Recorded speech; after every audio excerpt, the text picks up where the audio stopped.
Hey, another video about Nathan Rich. Well, Nathan, I like making videos about you. I mean, you choose such great topics. Of course, you do a wonderful job at twisting information to fit your agenda. Admittedly, you're pretty good at that, actually. You do a really good job at fooling these Chinese people to believe everything you say. Nathan says, I support the Hong Kong Basic Law. Of course, he says this in the most sarcastic tone ever. Quite obviously, Nathan's channel is about gathering nationalist Chinese, and his comment section is filled with brainwashed drones spouting the most ignorant BS you've ever heard in your life.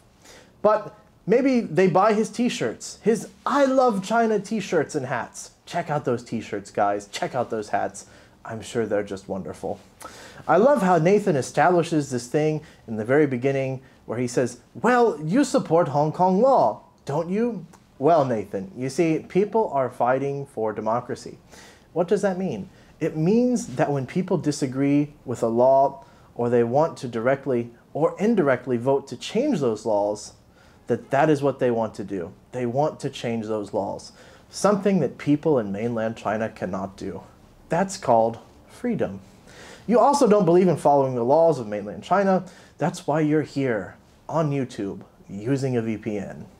But back to the point, Nathan.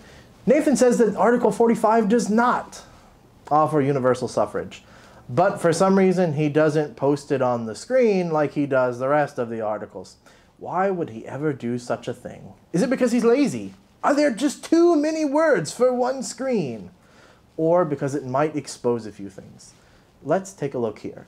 I'll actually post it on the screen. The chief executive of the Hong Kong Special Administrative Region shall be selected by election or through consultations held locally and appointed by the Central People's Government. The Central People's Government. What is that? Oh, that's right. That's Big Brother. So basically they threw this in there as a failsafe that, you know, it would be like America telling Mexico, hey, you guys are an autonomous region, but you guys can vote and you guys can choose your laws. But the only way that that's going to happen is, well, of course, is if we choose who you vote for. What good is voting if the opposition gets to choose who you vote for? Doesn't make any sense. The method for selecting the chief executive shall be specified in the light of the actual situation in the Hong Kong Special Administrative Region in accordance with the principle of gradual and orderly progress.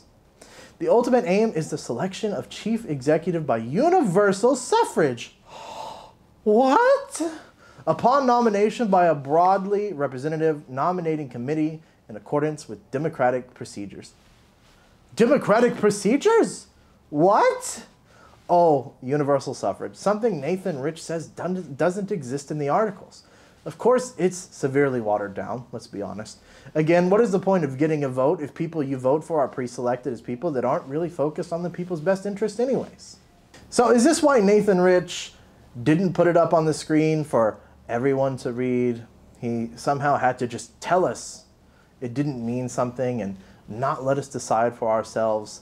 That's not a very nice thing to do, Nathan. That's called propaganda.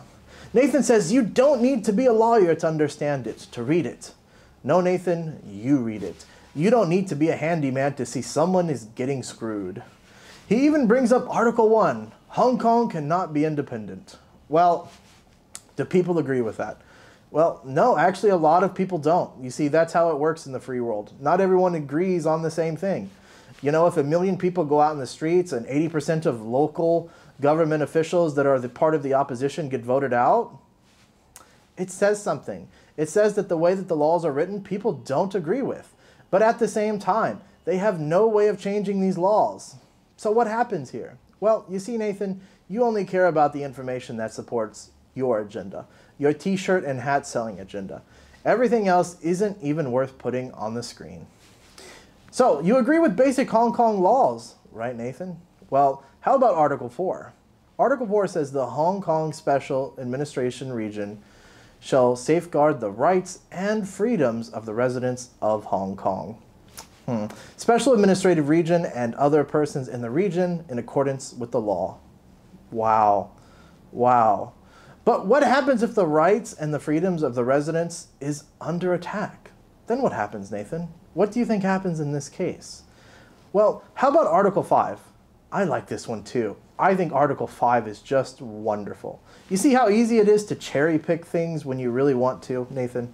Article 5, the socialist system and policies shall not be practiced in Hong Kong Special Administrative Region, and the previous capitalist system and the way of life shall remain unchanged for 50 years.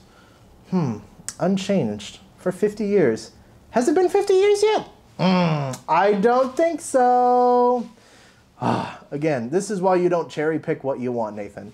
Article 11, in accordance with Article 31 of the Constitution of People's Republic of China, Big Brother, the system and policies practiced in the Hong Kong Special Administrative Region, including the social and economic systems, the system for safeguarding the fundamental rights and freedoms of its residents, the executive, legislative, and judicial systems, and the relevant policies shall be based on the provisions of this law.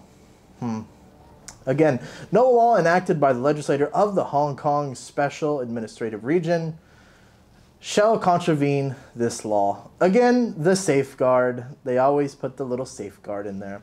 So what does this all mean? Basically, it means Hong Kong people were screwed. They got no real universal suffrage, as they only get to vote for the people that are chosen by Big Brother. And any law that allows them to exercise any freedoms will first need to be approved by Big Brother. Doesn't sound very good. How is this democracy? How is this freedom? How is this fair? I think anyone reading without an agenda can look and see the obvious glaring issues with the ways the laws are written. Except for people like Nathan Rich, because again, he has to sell t-shirts. There is no way to even continue reading the articles, as there is an obvious trend, a false narrative of freedoms for Hong Kong people, as long as they align with what Big Brother wants them to have. See, when Nathan says he supports the basic laws of Hong Kong, well, of course you do, because they're rigged in the favor of Big Brother. They're rigged in the favor of the agenda that you're pushing, not for the Hong Kong people. Prime in China, like, comment, subscribe.